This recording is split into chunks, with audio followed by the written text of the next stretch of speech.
Halo,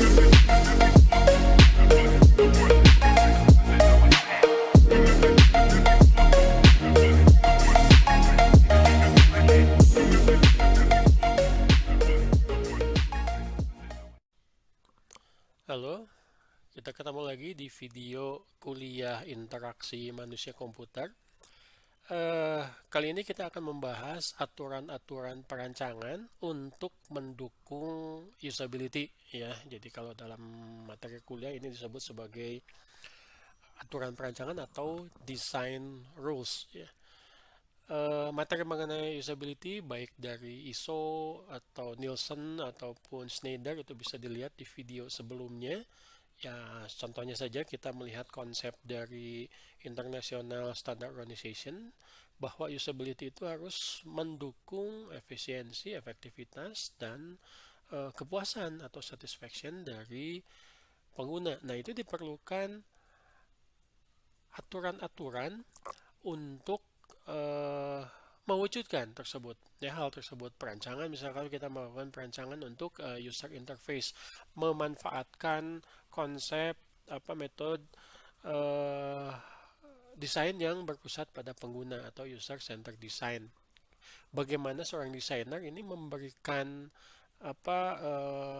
mempunyai kemampuan untuk menentukan konsekuensi kegunaan dari hasil desain. Artinya, komponen-komponen apa saja, faktor-faktor apa saja, aturan-aturan apa saja yang harus diikuti supaya tingkat usability dari desain, dari user interface yang sedang dirancang itu bagus.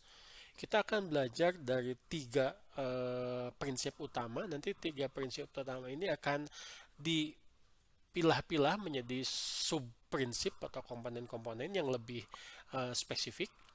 Yang pertama adalah learnability atau kemampuan untuk belajar atau kemampuan untuk dipelajari. Artinya ini berkaitan dengan kemudahan yang pengguna dapatkan dalam memulai interaksi efektif dengan kinerja maksimal. Semakin singkat seorang pengguna bisa menggunakan sebuah aplikasi, berarti tingkat learnability-nya semakin bagus. Ada faktor efektivitas di sini yang akan mendukung usability. Yang kedua adalah flexibility atau fleksibilitas, fleksibel, nggak kaku berarti ya. Banyaknya cara oleh pengguna dalam melakukan pertukaran informasi. Orang itu lebih suka diberi pilihan, tidak suka diberi satu pilihan atau dipaksa kepada pilihan tertentu. Sistem harus bisa mengantisipasi hal ini. Yang ketiga adalah robustness atau kekuatan ya, mantap ya, kemana-mana. Tingkat dukungan yang diberikan kepada pengguna dalam menentukan keberhasilan dan penilaian pencapaian. Problemnya adalah pada saat melakukan interaksi dengan sebuah sistem tidak selalu berhasil. Mungkin akan terjadi kesalahan, mungkin terjadi error. Ya, bagaimana desain yang dibuat ini bisa mengantisipasi hal tersebut. Nah, ini berkaitan dengan robustness. Baik, ada learnability, ada flexibility, dan ada robustness. Satu-satu kita akan bahas. Yang pertama adalah learnability. Di sini menyangkut fitur sistem interaktif, disebutkan interaktif ya, jadi kemudahan untuk melakukan interaksi. Kalau ada output, segera ada feedback. Kalau ada input, segera ada feedback outputnya dari sistem yang memungkinkan pengguna pemula untuk memahami bagaimana menggunakan sistem aplikasi pada awalnya dan kemudian bagaimana untuk mencapai tingkat maksimal kinerja. Mudah untuk belajar, bahkan tanpa user guide, tanpa menekan help sekalipun, ada hal-hal yang akan mendukung kemudahan belajar dari seorang pengguna. Baik, learnability ini ada beberapa faktor yang harus diperhatikan. Yang pertama adalah predictability. Dapat ditebak. Pengetahuan pengguna cukup untuk menentukan hasil interaksi selanjutnya. Bagaimana pengguna mulai dari memilih icon yang mungkin spesifik berbeda dengan icon lain dan mudah ditebak bahwa itu adalah aplikasi yang akan dipakai. Bagaimana user bisa akrab bisa menebak dari sebuah misalkan menu file, fungsi ini untuk apa, fitur ini untuk apa. Kenapa? Salah satunya adalah karena eh, apa ya, kata atau pemilihan kata itu sudah sangat umum dan tidak mungkin salah. Yang kedua adalah uh, synthesizability, ya, sintesis, kemudahan untuk di uh, prediksi untuk menilai efek dari operasi sebelumnya untuk keadaan saat ini. Artinya apa? Jika pada sebelumnya menggunakan aplikasi tersebut mau ngeprint misalkan, tahapan-tahapan proses hasilnya adalah seperti ini, pada saat akan melakukan hal yang sama di waktu yang berbeda, diharapkan tidak banyak apa? Tidak banyak bahkan persis sama. Itu kemampuan untuk learnability, ya, mendukung. Yang ketiga adalah familiarity, ya, keakraban dari sistem interaktif mengukur hubungan antara pengetahuan pengguna yang ada dan pengetahuan yang diperlukan untuk interaksi yang efektif. Familiar, akrab. Betul, ini aplikasinya aplikasi A, ya, dari apa, developer B, tapi dia karena pernah menggunakan aplikasi lain baik dari developer yang sama ataupun berbeda, menunya itu tidak jauh berbeda. Coba bayangkan misalkan Anda apa, pindah dari satu website berita ke website berita yang lain. Katakanlah apa, website berita nasional misalkan. Pada saat melihat menu, itu kemungkinan besar pengguna akan mudah memahaminya karena ternyata strukturnya juga mirip, susunannya juga mirip, ya, kata-kata yang dipilih juga tidak jauh berbeda. Ini akan sangat mendukung familiarity. Yang keempat adalah generalizability, generalisasi. Ini juga mirip-mirip dengan familiarity. Ini berkaitan dengan apa ya, mudah ditebak, di mana pengguna akan mencoba perilaku interaksi khusus dalam situasi serupa tapi belum pernah dihadapi. Kalau di aplikasi A begini cara ngeprint, kalau di aplikasi B begini cara ngeprint. Tapi setelah melihat bahwa ternyata misalkan aplikasi tersebut berjalan di bawah sistem operasi tertentu dengan tampilan yang mungkin sangat mirip, general, umum, kalau ngeprint aplikasi apapun pasti kurang lebih seperti itu. Lalu yang terakhir adalah konsistensi. Tadi saya sudah menyinggung pemilihan kata misalkan dalam menu. Konsisten, jangan menggunakan kata-kata yang membuat user bingung, ya. Apa, dalam menu file misalnya adalah sangat umum, sudah general, sudah konsisten bahwa ada kata open, ada kata save, save as, dan seterusnya. Print, ya. Konsisten ini berkaitan dengan kemiripan dalam perilaku yang timbul. Orang akan mudah untuk belajar.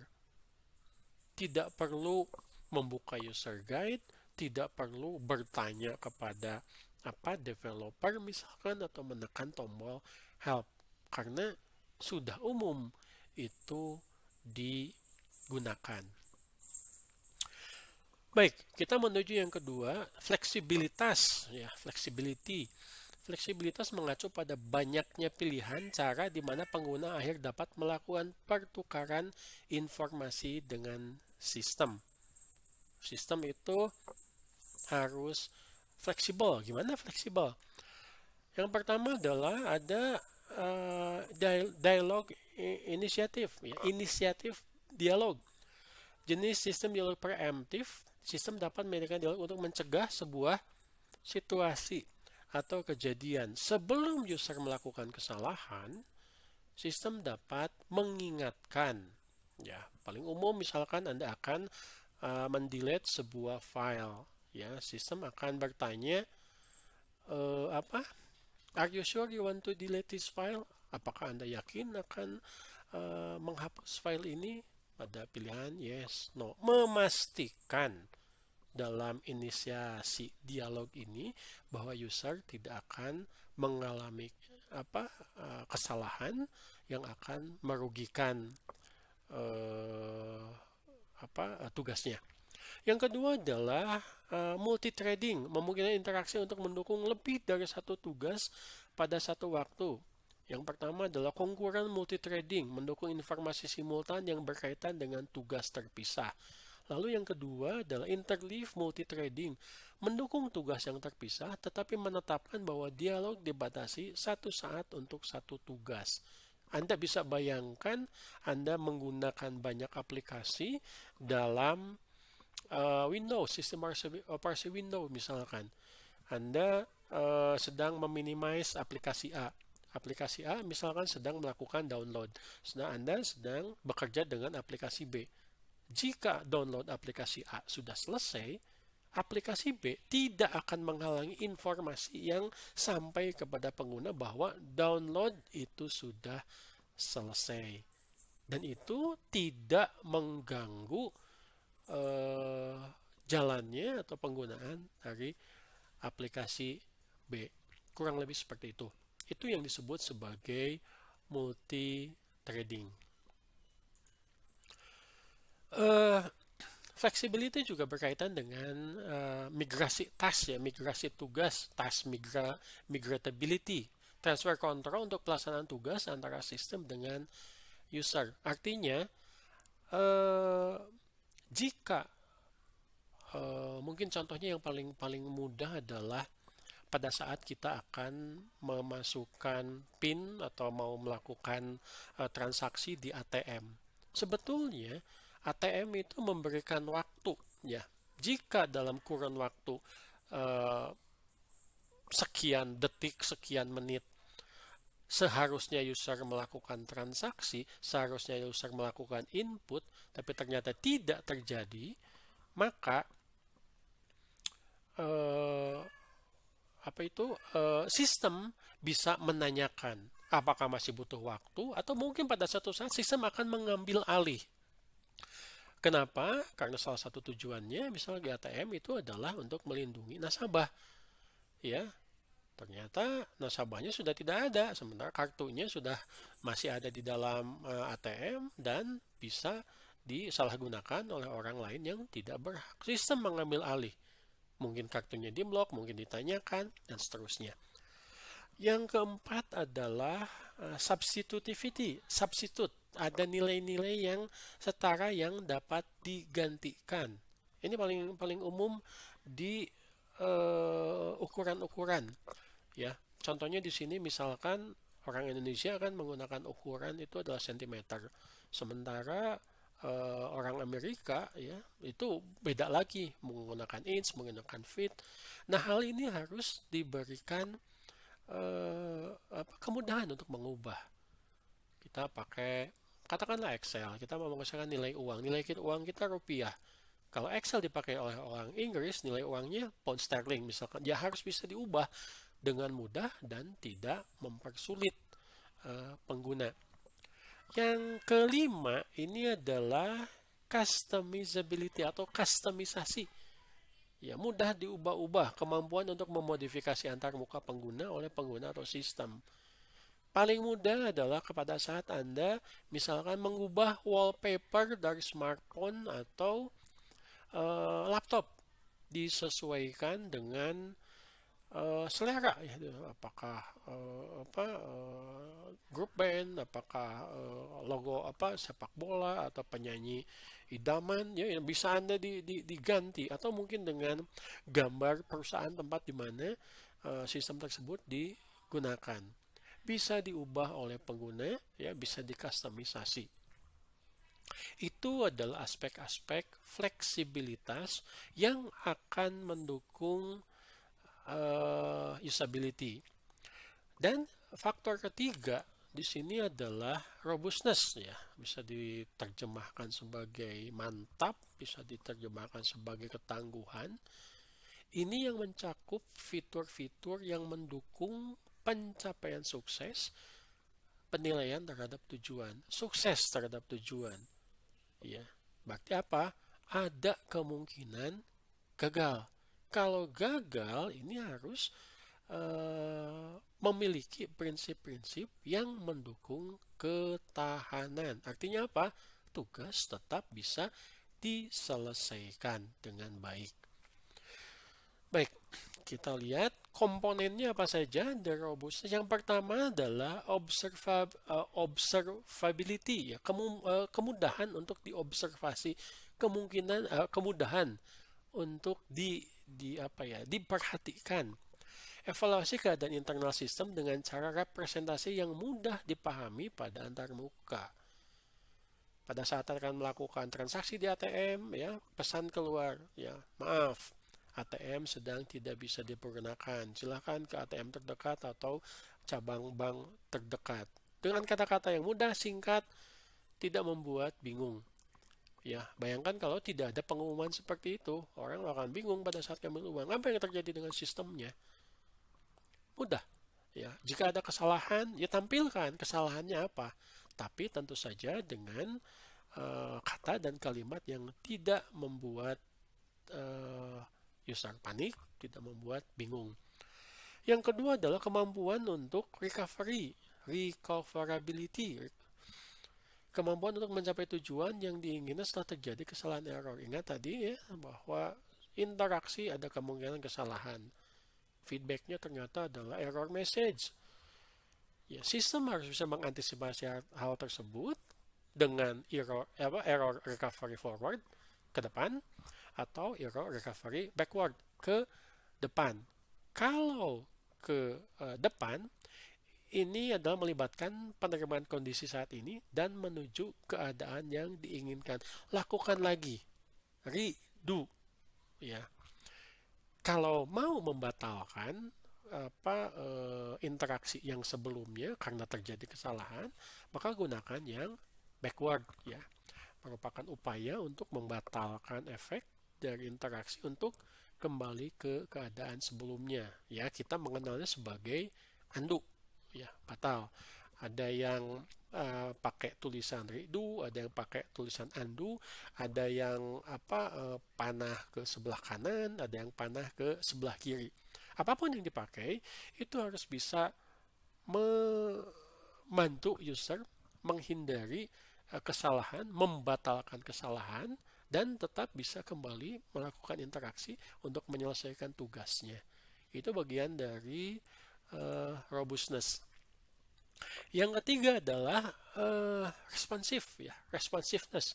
Mengukur tingkat komunikasi antar sistem dan pengguna didefinisikan sebagai durasi waktu yang dibutuhkan oleh sistem untuk mengekspresikan perubahan kondisi kepada pengguna. Balik lagi, contohnya, Anda login atau Anda masukkan kartu ke mesin ATM, login ke sebuah sistem. Seberapa detik sampai menyatakan bahwa Anda sudah masuk ke dalam sistem? Seberapa milisecond sampai bisa menyatakan bahwa fitur-fitur yang ada di dalam aplikasi itu bisa Anda gunakan? Ya, dalam beberapa teori itu disebutkan lebih dari 10 detik saja itu sudah dianggap lama, ya, sudah dianggap tidak responsif. Terlepas dari komunikasi data, jaringan, dan seterusnya, tetap yang namanya aplikasi itu harus responsif. Jangan membuat user menunggu. Yang keempat adalah task conformance, ya, tugas-tugas yang mencakup pemahaman dari pengguna. Jadi kelompok tugas membahas masalah cakupan dan kecukupan tugas yang berkaitan dengan pemahaman pengguna dari tugas. Mungkin, ya, ada beberapa penyusunan struktur informasi misalkan dalam bentuk menu yang tidak semuanya harus diperlihatkan kepada user. User umum bisa melihat menu seperti ini. Jika menunya yang lebih spesifik dan memerlukan keterampilan yang lebih tinggi, ada menunya tetapi mungkin tidak langsung ditampilkan atau disembunyikan atau harus klik dulu satu tombol misalkan lalu bisa diperhatikan. Jadi jangan sampai user awam pada saat melihat desain user interface itu bingung karena terlalu banyak fitur yang ditampilkan ya malah malah menghambat penyelesaian dari tugas. Ada yang tidak ditampilkan, ada yang disembunyikan, ada yang menunya itu bisa dikustomisasi ya, disesuaikan dengan kemampuan dan kebutuhan dari pengguna sehingga mendukung dari task conformance.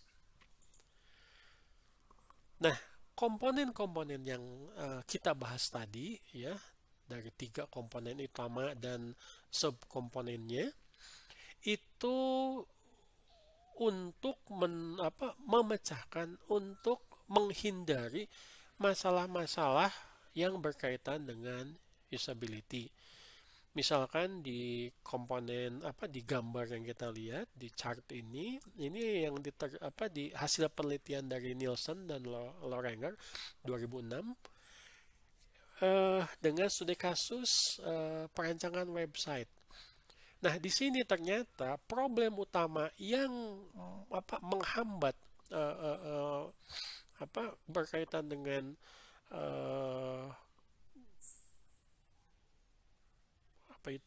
layanan dari website itu adalah untuk pencarian. 1, pencarian mungkin tidak tersedia. 2, ada pencarian tapi ternyata sulit untuk pengguna memahami. 3, mungkin juga pencariannya, search-nya itu ada, tetapi pada saat mencari sesuatu itu outputnya tidak sesuai dengan yang dicari. Ingat, yang namanya website itu setiap saat page-nya atau halamannya bakalan bertambah, tambah lama, tambah banyak. Pencarian ini harus cepat, harus robust, harus mudah dipelajari, harus fleksibel. Ya, bagusnya kan pencarian bisa memanfaatkan misalkan natural language, ya, bahasa kita sehari-hari. Yang kedua, ini adalah findability, kemudahan untuk ditemukan. Contoh misalkan pada saat kita mendesain website untuk e-commerce, ya, untuk belanja, kita akan menemukan sebuah barang yang akan kita beli karena kita membutuhkannya, sulit sekali untuk mencarinya. Nah, dengan desain yang kurang bagus, ia akan menghambat bisnis. Ya, findability ini menjadi masalah. Yang ketiga, problem dari usability adalah page design. Sulit dibaca, tulisan terlalu kecil, layout dan grafik ini terlalu rame. Ya, juga kesan desainnya itu amatiran, termasuk juga scroll down, page down ke bawah itu terlalu panjang. Sampai harus mencari sesuatu, misalkan Anda harus 14 kali, 15 kali ya, menekan tombol page down. Saking panjangnya ke bawah itu ya, si halaman websitenya itu sangat tidak membantu. Selanjutnya yang jadi masalah adalah informasi. Bagaimana menulis konten, bagaimana menulis produk info. Sebuah perguruan tinggi membuat website mengenai perguruan tinggi tersebut. Bisnisnya adalah pendidikan.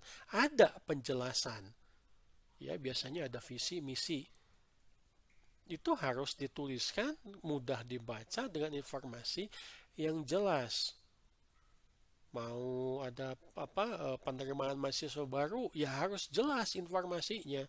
Alamat di mana, telepon di mana, mau WA di mana, websitenya di mana, gambar ada mapnya, pembayaran bagaimana, tanggalnya, lalu mungkin disediakan file PDF misalkan supaya memudahkan dan tidak selalu online.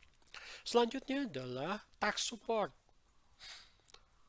atau support untuk menyelesaikan pekerjaan, alur pekerjaan, workflow di sini. Bagaimana melindungi privasi pekerjaan satu user tidak diintip oleh orang lain yang tidak berhak. Ini juga berkaitan dengan faktor robustness, faktor keamanan juga ya. Mendesain formulir, dan seterusnya, dan seterusnya. Yang selanjutnya adalah fancy design. Desainnya terlalu rame.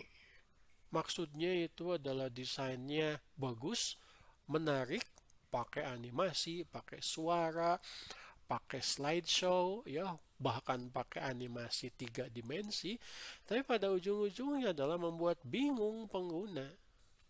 Ya, membedakan antara mana yang berita, mana yang iklan, membedakan antara mana menu utama, mana sub menu, ya, karena ya dalam tanda kutip desain websitenya misalkan ingin nyeni ya, berseni,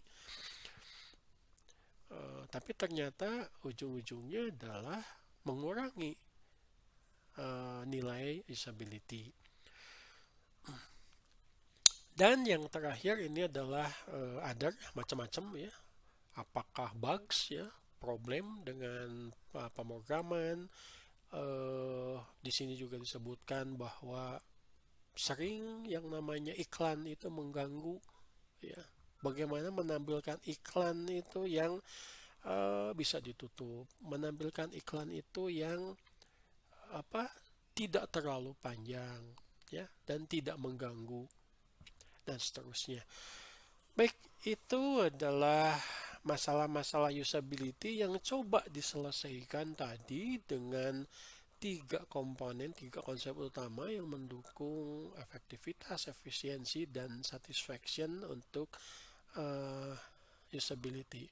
Faktor-faktor ini harus diperhatikan oleh seorang desainer dalam merancang user interface.